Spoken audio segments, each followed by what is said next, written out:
this morning I really felt very, very bad. So I'm fighting to regain my health.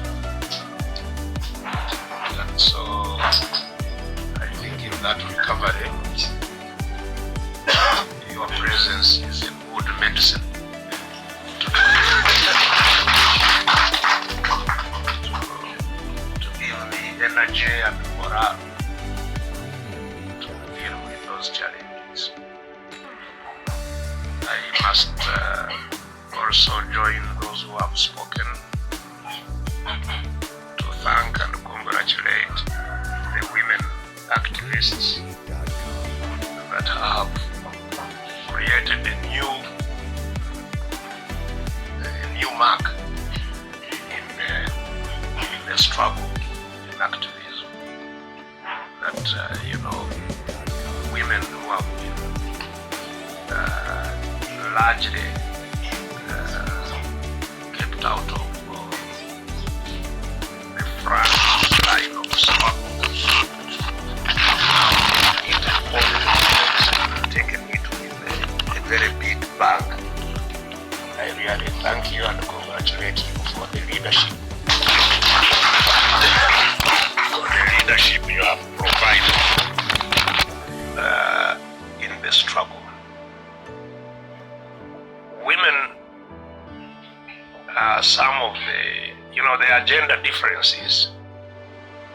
And I think from experience, the attribute that we must recognize amongst women is their adherence to their commitment. Once they are committed, nothing can easily shake them. They will go to any extent to prosecute their ideas once they are committed to them. And in terms of the struggle, they are the biggest victims, of course, of injustice. Injustice affects everybody, but it is highly tipped against the women, not only in our country, not only in Africa, but the world over. The injustice that they have suffered is unbelievable. In many countries, including the very developed countries, women have just won the right to vote. They do not have a voice at all, but they fought to get it. And the cultural, economic, political injustices that are built in our societies render women to be highly the biggest victims of unjust systems.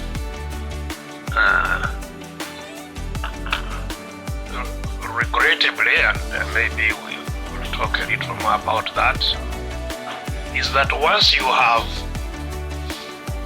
been used to injustice over a long time, it becomes part of your culture. You start seeing it as normal and even defending it, saying, this is how it should be, this is our culture, this is what. And that is regrettably the situation where most of our ladies are. And so the fact that we are beginning to have luminaries to lead and motivate women to claim their position in society is a wonderful development. Thank you very, very much. Secondly, I was highly intrigued by the defiance that you showed. Yes, because our intimidators want to create a sense of hopelessness in you, and that you then do their bidding. You do what they want. But once you develop the confidence to say, no, I will not do that. I will not obey your unjust system. That is the end of injustice. You know, I'm sure many of you have read that story in the very useful document From Dictatorship to Democracy by Gene Sharp. He talks about the monkey master. You know, where monkeys would every morning be deployed by their master to go to the forests, collect fruits, and bring them home. Then the master would select the best, of course, and put them in the store. Those to sell, those he will eat, and then the rest of the leftovers, he would distribute them to the monkeys, and monkeys would be very happy about what they have shared out of their labor. Until one time, one of the young monkeys said, "But wait a moment, what does this man exactly do in this whole process of collecting fruits? We are the ones who go to the forest. We are the ones who do the hard work of collecting the fruits. And he just, enjoys our labor and gives us the leftovers. What would happen if we collected the fruits and went to another place and enjoyed our fruit? What would this man do?" And they had never asked themselves that question, and they started, "Yes, but you have a point, you have a point." And in no time, they agreed that now, from then onwards, they will not bring their fruit to this master. They will take their fruit, share it amongst themselves, and enjoy their own labor without the need for this master to govern them. And they did. And I don't still remember how the story ended, but I think the man died. Yes. They never came back. The man died. The man died of hunger because he didn't even know how to collect fruits. So all it took was simply for the young monkey to say, "But wait a moment, why are we obeying this man and working for him and doing all this, and we sleep on the bare minimum, and he enjoys our labor?" And once they defied, they lived happily thereafter. So, the defiance that the women showed is critical, because they want to intimidate you. They say, "If you don't do what we want, we shall keep you in prison." Now, if you say, "By the way, I don't mind, let me stay in prison," they have very little else that they can do to control you. Yeah. If you say, "By the way, I don't mind," there was a time when we were considering mobilizing young people after, this harassment by police and so on, and arresting and charging, that we raise maybe 1,000 young people. We go to the police and say, "Arrest us. We are not going to leave until you do what we want. If you want to arrest us, take us in, and we shall not come out." And if they tried to arrest you, they would have simply a huge logistical problem of doing that. And if they did, then a second wave of 1,000 would come and say, "We are also here." And in no time, their power of detention would be rendered useless, ineffective, because they have no capacity of causing everybody to be detained and charged and so. So, the defiance that the women led was so, heartwarming to me when they said, we are taking you back to the president. They said, that's okay, we'll come on Monday. No, we shall actually come on Tuesday.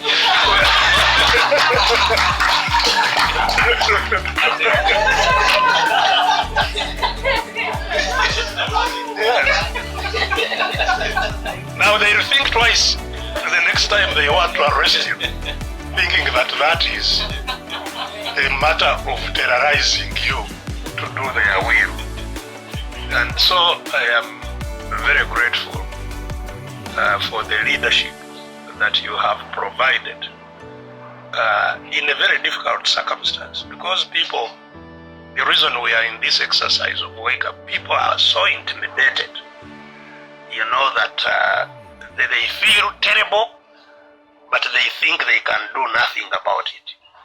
And it will take leadership to embolden them, to encourage them, to show them the way.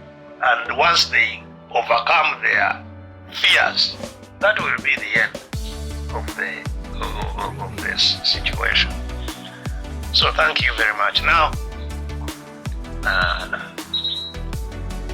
we have been talking about what we are doing and why the young people must become the vanguard of it.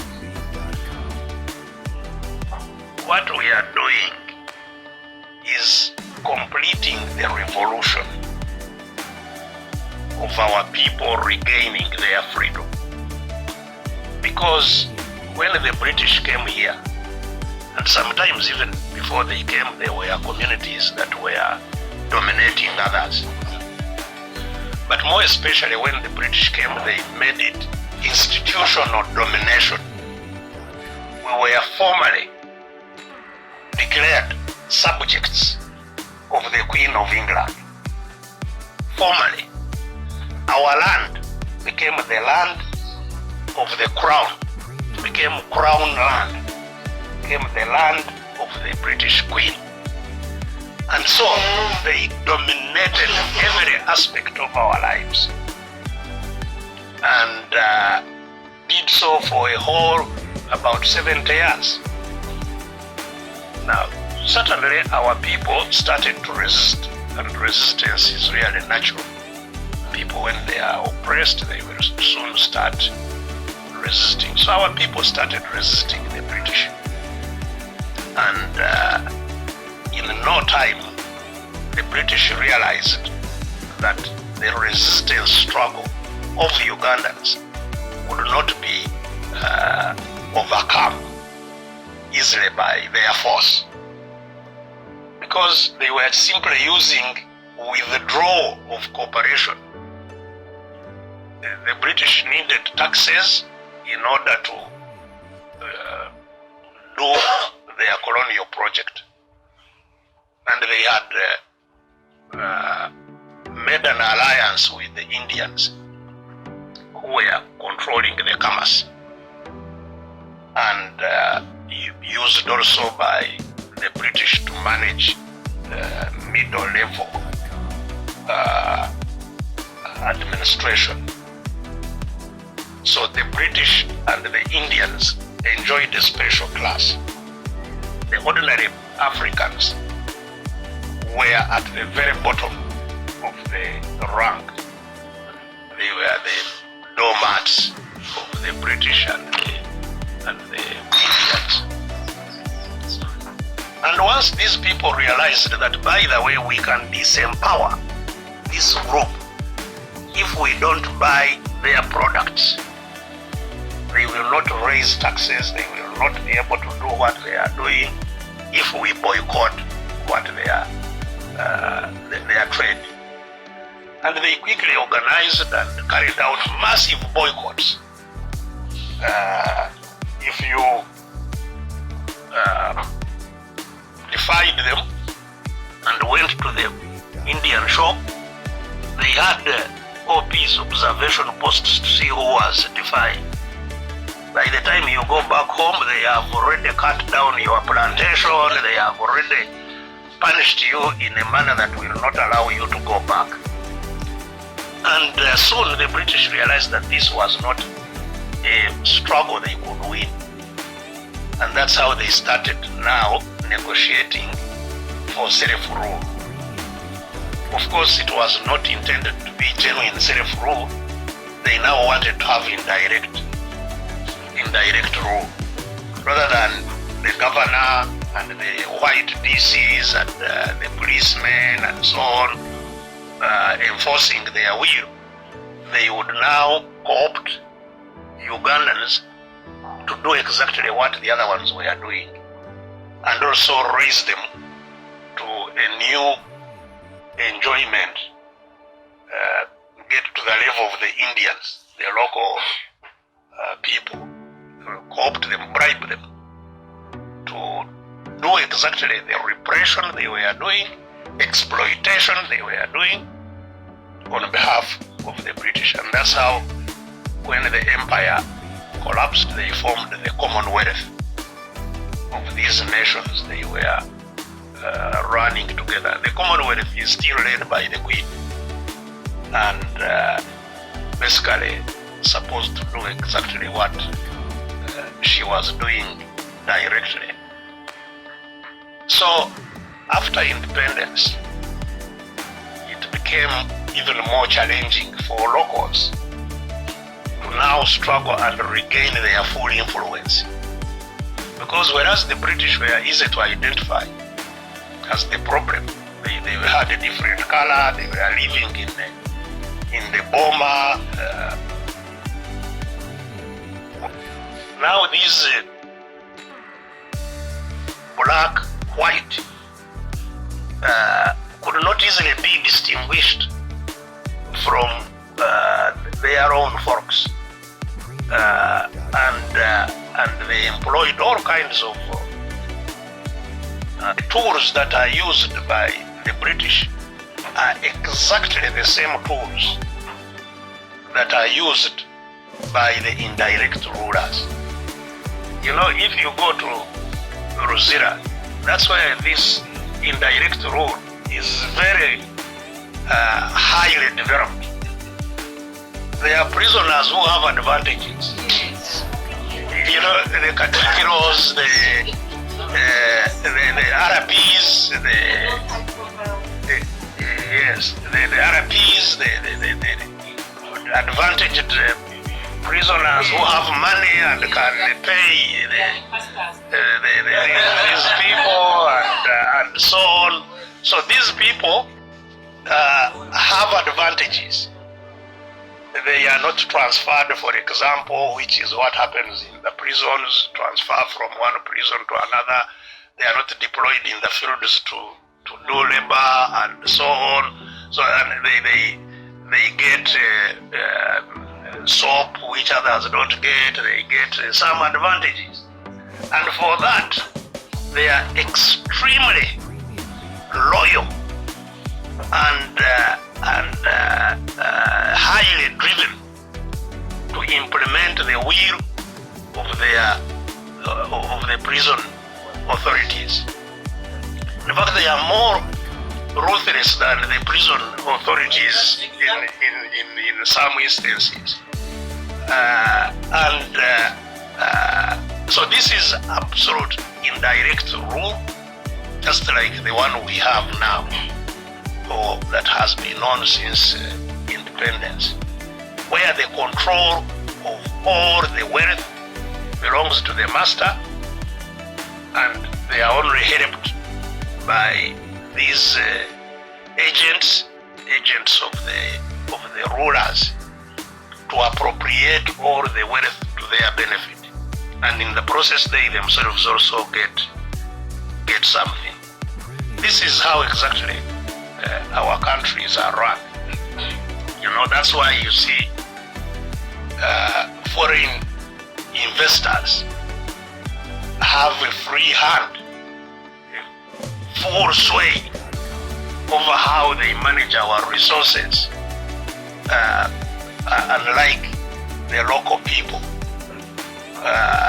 That's why the local people even now are losing their land to the people who control the wealth.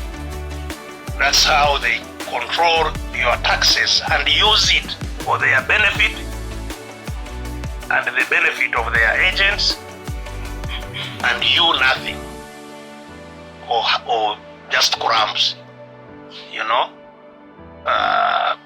There was a very provocative story yesterday about the Speaker of Parliament buying vehicles, 2 vehicles for 2.5 billion, 2.8 for their luxury, you know, and all other kinds of perks that all these people have. Same with the ministers, same with advisors, and all kinds of agents of the system. And for that, they will do everything in their power to make sure that you don't raise your voice. You see? That's why the RDCs are very aggressive to make sure you don't speak, you don't hold a meeting, you don't do this, you don't do that. The policemen whom they use, of course, even for the police, they use that indirect rule. The ones who are at the top, they enjoy with the other ones. The ordinary policemen have nothing. They sleep in toilets and all kinds of things. So that is the system which extracts from ordinary people and does not return to them. That is the system that has bred the crisis in our country. You know, the crisis of unemployment, the crisis of education, the crisis of health, the crisis of all kinds and manners. Yes, the crisis is the situation is highly tipped against the ordinary people. So the ordinary people cannot get justice, they cannot have fair share of their resources and so on and so forth. And this has been going on. So first for 70 years and now for 60 years after independence, this is going on. That's how the crisis in the country has actually developed. In fact, the person who is quite often demonized for his own crimes, of course, Idi Amin, was the only one in the post-independence period who tried. He didn't have the sophistication of what to do.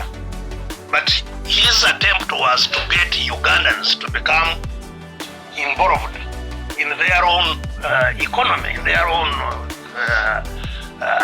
system, you know. And so there was nobody before that who was in commerce or industry. It was only the Indians and their masters, the British. So, but even those confused policies he undertook were totally reversed subsequently under the NRM administration.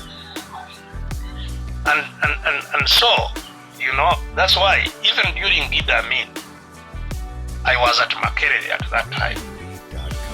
We would get money from the government. First of all, everybody studied free at university and decent from all level. Education was completely free. And if you went to the university, they would give you certain perks to help you, and you would get jobs after that. And you know, students at the university were all residents living in reasonable quarters. There was no room having more than 2 people, you know, and if you are in third year and above, you occupied your own room, and things would be there, mattresses, curtains. You'd just come with your bed sheets and so on and start studying. Now, if you see the crisis as it is now, that you need at least 10 million shillings a year to be at university, and even then live in terrible conditions in those hostels and all kinds of environments that are not conducive for good education. You know what the crisis in education has become. You see, education is supposed to be a common good. It's not supposed to be a private thing where if your parent affords or doesn't afford, you are condemned not to have education. Because if you gain knowledge, it's not for the benefit of your parents. It's for the benefit of everybody. If you can make a computer or what, it doesn't benefit your parents. So that's why education should and must be a common good. And the highest investment should go to education so that we build knowledge. The biggest crisis we have over all these 130 years is that we have lagged so much behind in terms of knowledge that we are now at the level of an existential threat. We shall disappear as a people. There is no way we can live in such a wonderful environment, not hot, not cold, free rain, free good soils, fresh water all over the place, which are, a complete luxury for most people in the world who have knowledge. And we who don't have knowledge just keep on gallivanting around all these treasures. It won't happen. They will push us out. And it is happening in your own eyes. The other time it was just Indians. Now it is the whole of Asia which has descended on us. Chinese, Koreans, who have a lot of knowledge that we don't have. Whom at the time of independence we were at the same level of development. But they have excelled, we have retrogressed. So, the crisis is a matter that we have to resolve very urgently. We have to resolve that crisis very urgently. To find that people who live in such a highly endowed country are being loaded onto planes to go into slavery. Every day, hundreds upon hundreds being loaded to go and become slaves of Arabs. And provide spare parts for the rich. Kidneys, liver, That's what we are condemned to, So the crisis compels us to act very decisively, very quickly, to regain influence and control in the country. You see? And so, that's why when we started the Red Card Front, the first thing we published was the crisis. What is the crisis? Now the government is laboring to divert people that the crisis in the country was caused by COVID and the war in Ukraine. Absolutely not. In fact, when we launched the Red Card Front, those two were not an issue as such. There was no war in Ukraine. So this is a crisis that has developed over hundreds of years that we have a duty to quickly address. which if we don't address, we shall, as day follows night, disappear from the surface of this earth. Just like the Americans, the indigenous Americans. That's how the indigenous Americans disappeared. Indigenous Canadians, indigenous Australians, they all are no longer there. Their countries are occupied by people who came from other countries. The Bidens, the Obamas, the Bushes, all of these have their own countries. But they are the ones in charge of the American continent, of Australia, of Canada, of New Zealand, of other places. So that is happening in our own eyes. You know? Chinese taking over tracts of land. Europeans, there is a German who took over a whole sub-county in Museveni. And the people who were there are living in internally displaced camps. The indigenous people. So, we have to act, and act decisively and quickly.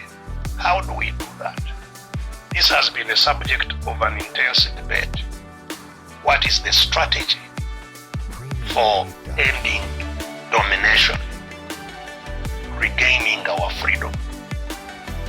And up to now, there are many people with all kinds of views out there in the field. You know, some are saying, let's talk to the British and the Americans and they will save us. The very people who caused the problem in the first place. Some people think that Europeans will come and save us, or Americans, or Japanese, or other people. They have their own reasons why they think we should go that side. Others are saying, no, let's engage in a dialogue with those who are dominating us. You know, let's have dialogue with Museveni's junta and explain to them that what they are doing is not sustainable. So that if they understand, then maybe we can agree on having a transition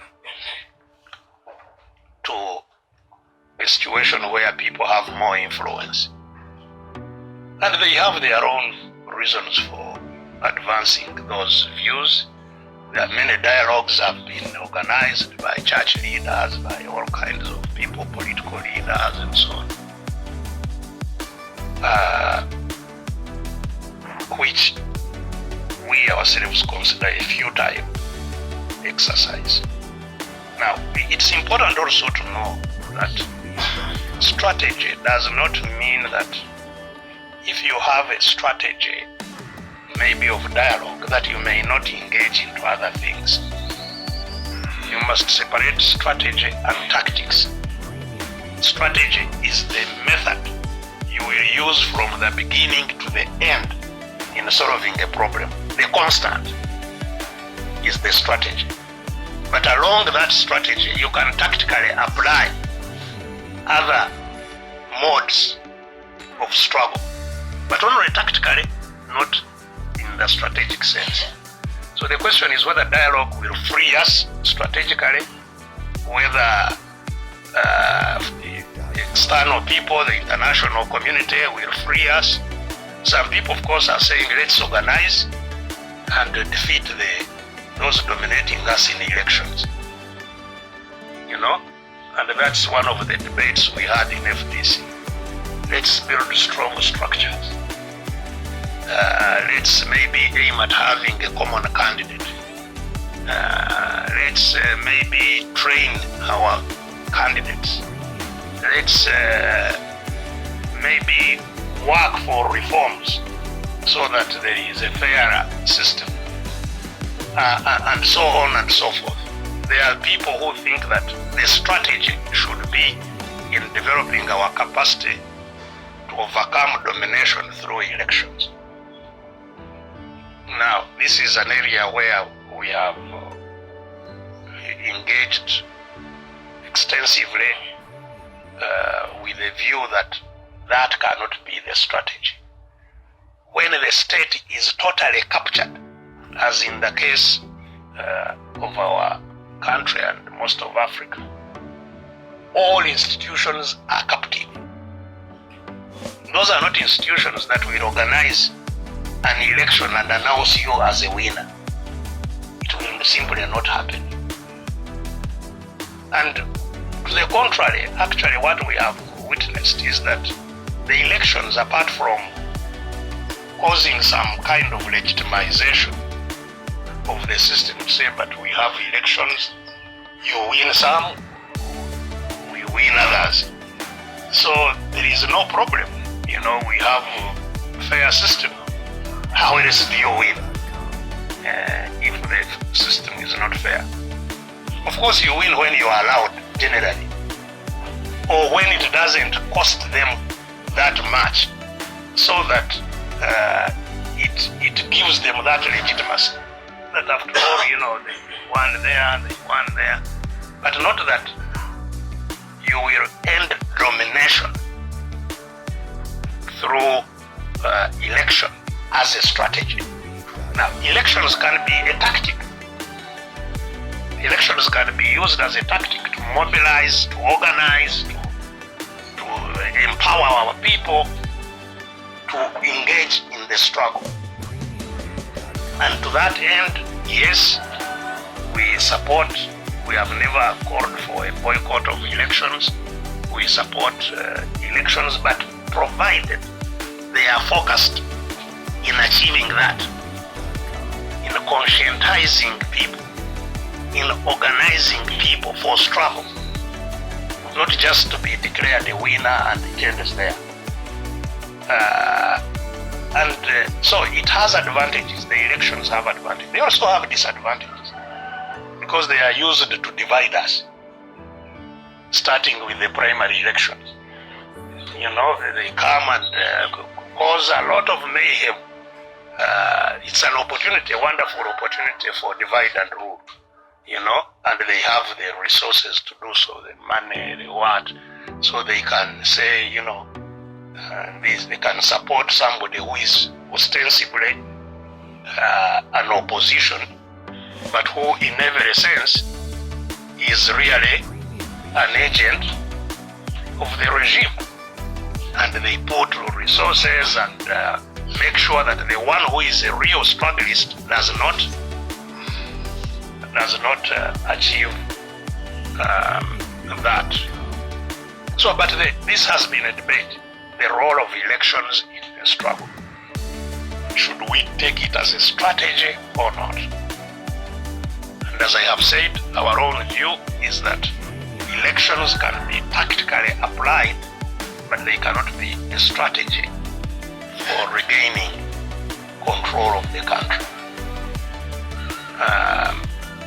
Now, the other strategies are the ones related to fighting domination. And again, we have talked widely about this. How do we fight?